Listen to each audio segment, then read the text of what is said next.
Ipinagpaliban ng San Pablo Regional Trial Court ang pag-issue nito ng arrest warrant laban kay Atong Ang.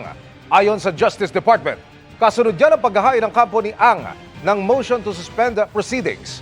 Para yan sa mga kinakaharap niya roong kaso na kidnapping with homicide and kidnapping with serious illegal detention kaugnay sa missing sa Bungeros. Ayon kay Prosecutor General Richard Padulyon, pinagsusumite ng Korte ang DOJ ng mga dokumento ukol sa kaso, pati mga kontrasalaysay ng respondents.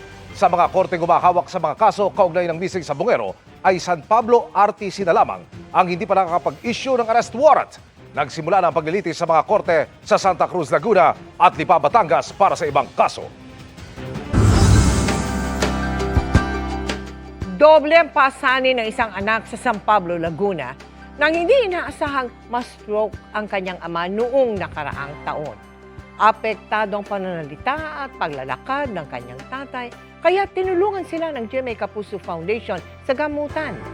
Makalipas ang 4 na buwan, kamusta na kaya ang mag-ama? Magmula nang makapagtapos si Jemarie, hangad niya na masuklian ang sakripisyo ng kanyang ama na si Eric. Nag-iisang anak si Jemarie, kaya't batid niya ang sakripisyo ng kanyang ama na katiwala sa bukid sa San Pablo sa Laguna. Madalas silang magsalo-salo ng kanyang pamilya at hindi mawawala ang mga sausawan na maaalat gaya ng bagoong, toyo at patis. Si Papa naman, pag walang ulam, ang ginagawa po niya is kanin, tapos lalagyan ng tubig, tapos lalagyan ng asin. Ganun po yung nakahiligan nila. Ngunit 2024, tila gumuho ang mundo ni Jemarie nang pumanaw ang ina dahil sa sakit na chronic kidney disease. Mayo noong nakaraang taon, natumba ang kanyang ama sa CR. Na-stroke na pala si Eric at ilang araw na malagi sa ICU. Sumailalim din siya sa gamutan at physical therapy. Medyo malaki yung bleed sa brain ni Eric. With rehab, nag-undergo siya ng physical therapy and continuous medications. Makalipas ang 4 na buwan, muli nating binisita si Eric sa kanilang bahay. Walang katumbas ang pasasalamat ni Jemarie na gumaling at muling nakapiling ang kanyang ama. Nakikita ko pag nga po siya yung naglalakad, ako yung natutuwa at sabi ko, talagang ang laki na ng improvement. Talagang may pag-asa. Pag po talaga sa Lord talaga nagtiwala. Nagbawas na rin ng maaalat na pagkain si Eric at prioridad na ang masusustansyang pagkain. At sumasailalim pa rin sa therapy. Salamat, Kapuso. Sa mga nais tumulong kay Eric, maaari po kayong magdeposito sa aming bank account o magpadala sa Cebuana Luwilier. Pwede ring online via GCash, Shopee, Lazada, Globe Rewards at Metrobank Credit Card. Mga kapuso, 3 dekada na tayong nakakapagdugtong ng buhay sa ating taunang Sagip Dugtong Buhay Bloodletting Project. Nakakapagpasaya ng puso ang inyong walang sawang suporta at para mas marami pa tayong matulungan. Personal ko po kayong iniimbitahan na muling mag-donate ng dugo bukas, February 7, ang ating maagang Valentine's Day sa Ever Commonwealth mula alas 7 ng umaga hanggang alas 8 ng gabi. Save the date at maging bayaning kapuso. Mga kapuso, 3 dekada na tayong nakakapagdugtong ng buhay sa ating taunang Sagip Dugtong Buhay Bloodletting Project. Nakakapagpasaya ng puso ang inyong walang sawang suporta at para mas marami pa tayong matulungan. Personal ko po kayong iniimbitahan na muling mag-donate ng dugo bukas, February 7, ang ating maagang Valentine's Day sa Ever Commonwealth mula alas 7 ng umaga hanggang alas 8 ng gabi.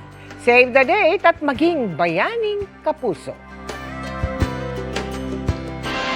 Hindi nakaligtas sa baha pati ilang sementeryo, paaralan at palayan sa Agusan del Norte. Ang sinisisi, barado umanong drainage. Nakatutok si John D. Esteban ng GMA Regional TV.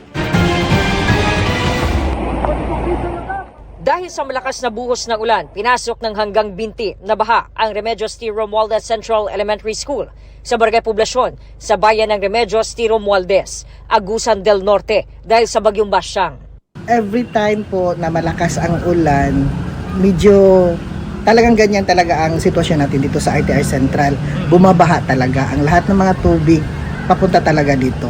Hanggang tuhod naman ang tubig sa Paranitayon Elementary School. Kada kuan gyud kamay lang nga uwan ubaha dahil dire. Pati ang sementeryo binaharin. Apektado rin pati mga palayan na hindi pa naaani. Isa sa mga itinuturong dahilan ng pagbaha ang mga baradong drainage, gaya ng drainage ng National Irrigation Administration. Sinusubukan pa naming makuha ang panig ng NIA. Ongoing na yung bidding, ma'am, sa project namin to recover po sa mga drainages po. Tapos kinakausap ni Mayor yung NIA, yung agency ng NIA, para tulungan kami na ma-resolve yung issues sa mga drainages po.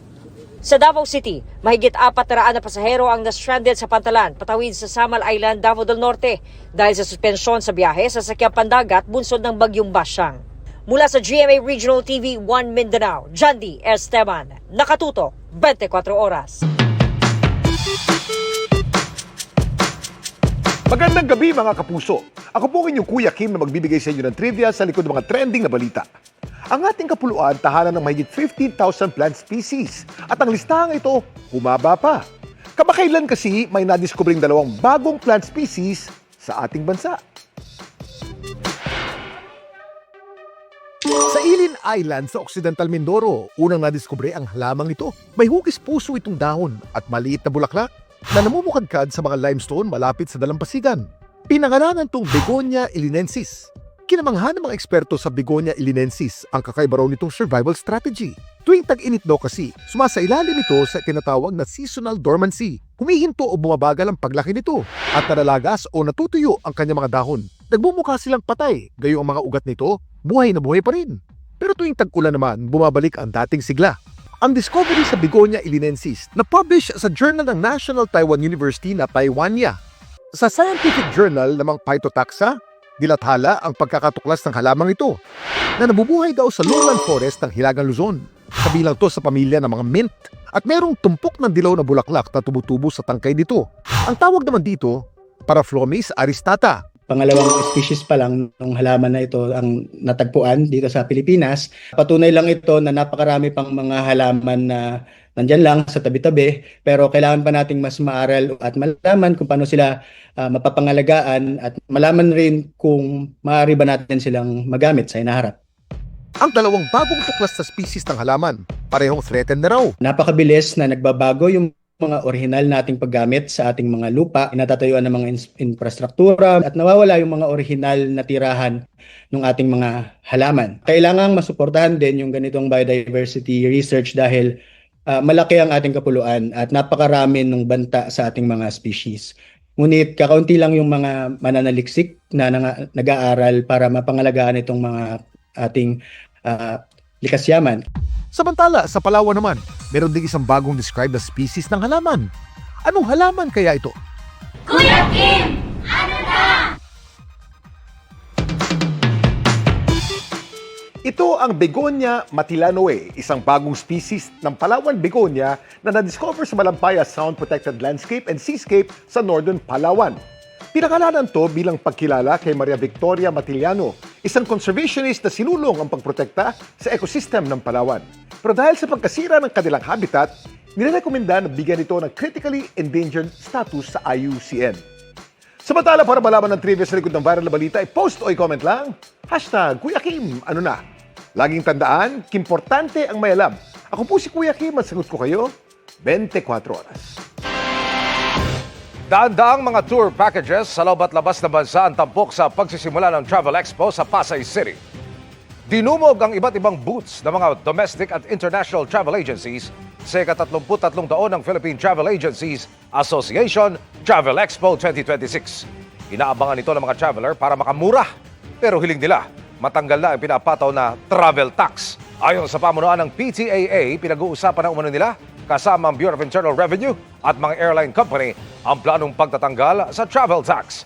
Dumalo rin sa pagbubukas ng Travel Expo si Department of Tourism Secretary Cristina Frasco kung saan muli niyang idiniin ang kahalagahan ng being on the ground para sa turismo ng bansa na may malaki anyang naging ambag sa ekonomiya ng Pilipinas. Magtatagal ang Travel Expo hanggang sa Linggo, February 8. Kinasuhan ng 4 counts ng tax evasion ng Justice Department si Sara Diskaya. Pagtitiyak ng DOJ, madadagdagan pa ang mga makakasuhan. Nakatutok si Chino Gaston. Sinampahan na ng Department of Justice ang contractor na si Sara Diskaya ng 4 na counts ng tax evasion sa Court of Tax Appeals. Ang asawa naman nitong si Girlie Diskaya naghain pa ng motion for reconsideration kaya hindi pa nasasampahan ng kaso kaugnay ng kaparehong kaso.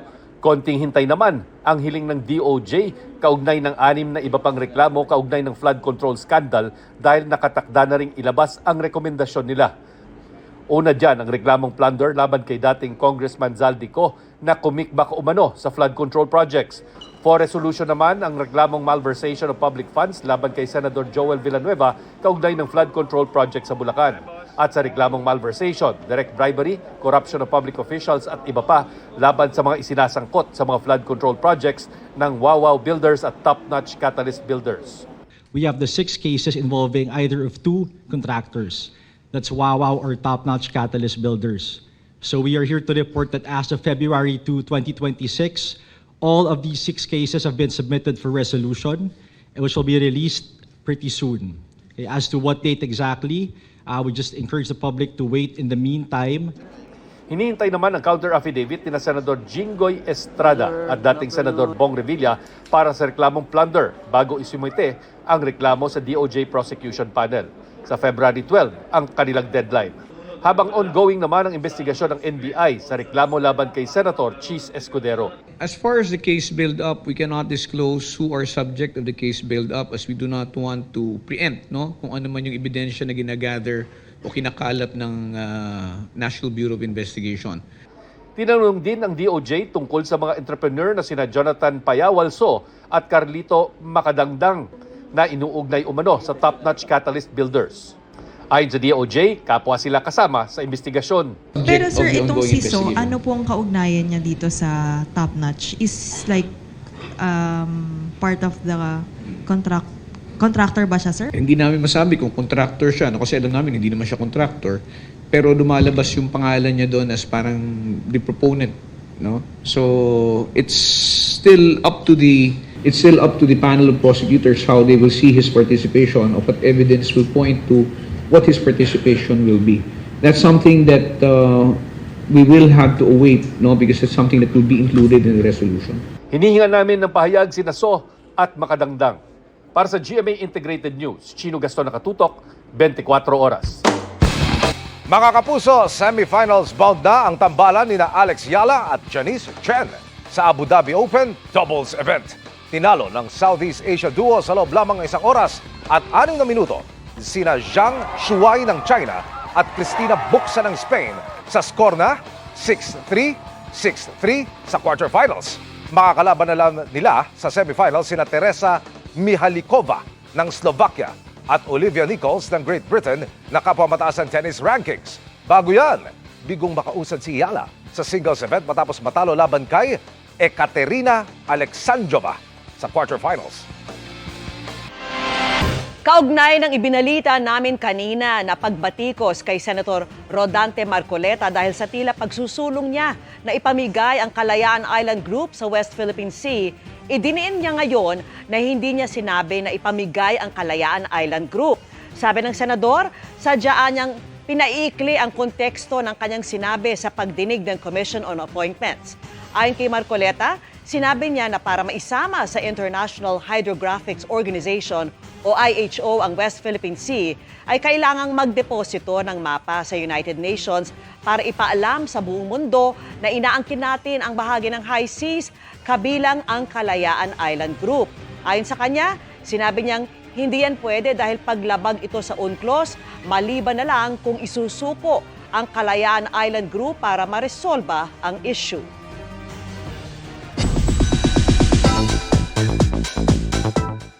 excited at proud na humarap na magkakasama ang marami sa ex-PBB celebrity collab housemates sa Grand Media Conference ng kanilang Dream Project.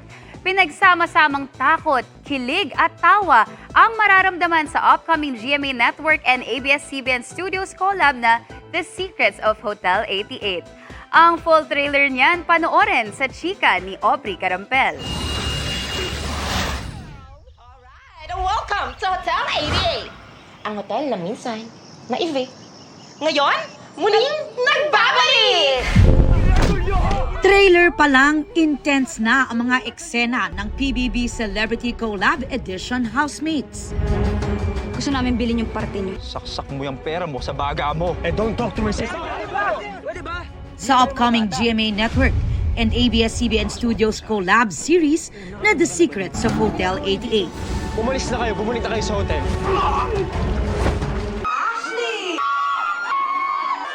Sa Grand Media Conference, present ang kapuso cast na sina Will Ashley, Dustin Yu, AZ Martinez, Josh Ford, and Mika Salamanca.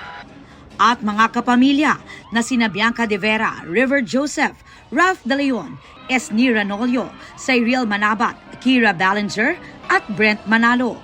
Hindi nakarating pero kasali rin sa cast si Ma'am Clarice de Guzman. Iba't ibang feels nga raw ang kanilang naramdaman while watching the official trailer for the first time. Lahat kami nakasmile lang. Sobrang nakakatuwa at nakakataba ng puso. I got goosebumps. Ang ganda talaga ng pagkagawa. It's nakita talaga yung iba't ibang characters namin dito. Lahat kami kinalabutan sa trailer na to. Kasi this is the first time that we're watching this.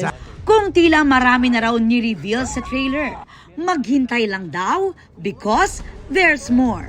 Super na-amaze ako na pwede palang ipakita sa trailer yung mga ganong details without it being a spoiler. Nakaka-proud po na it's all coming together. Lahat po ng mga shoot namin at nakaka-proud yung buong team ng Hotel 88. Maging ang housemates excited na ma-uncover ang iba't ibang mga sikreto ng serye. Kasi may ibang eksena na wala kami doon habang sinushoot. So, ang ganda. Like, oh my God, paano yan nila ginawa? Parang na-reveal na yung isang secret ko doon eh. Parang, bakit naman? Anyways, isa pa lang yan sa secret ng series natin. Nagkwento rin sila tungkol sa kanilang mga karakter na ibang-iba raw sa mga napanood sa kanila as housemates sa bahay ni Kuya. Makita nyo rin na she's a runner. Grabe, first time kong tumakbo ng ganon. Pero sa beach, tumatakbo on the barefoot. Barefoot. And meron pa sa gubat, di ba? So I think that says a lot about my character. If there's one phrase that would best describe my character, siguro ito. Isaksak mo yung pera mo sa baga mo. Wow! Yun. I love that line. So, it's very unpredictable. My character basically is si Mr. Nonchalant Businessman na tinan natin kung may onting pitik ba siya or onting temper. Si Mika naging emotional pa dahil dream come true para sa lahat ng housemates na magsama-sama in one project. Hindi ako makapaniwala na finally may trailer na tayo, nalabas na siya, and talagang yung mga pinagdaanan natin lahat sa set, nakikita na nagkakabungan na. We already had that chemistry because of PBB. So going into set, it was much easier. Ang The Secrets of Hotel 88 ay sa ilalim ng direksyon ni Henry Kitain at mapapanood na sa GMA Prime simula sa March 2 at sa iWant starting February 23. Aubrey Carampel, updated sa Showbiz Happenings.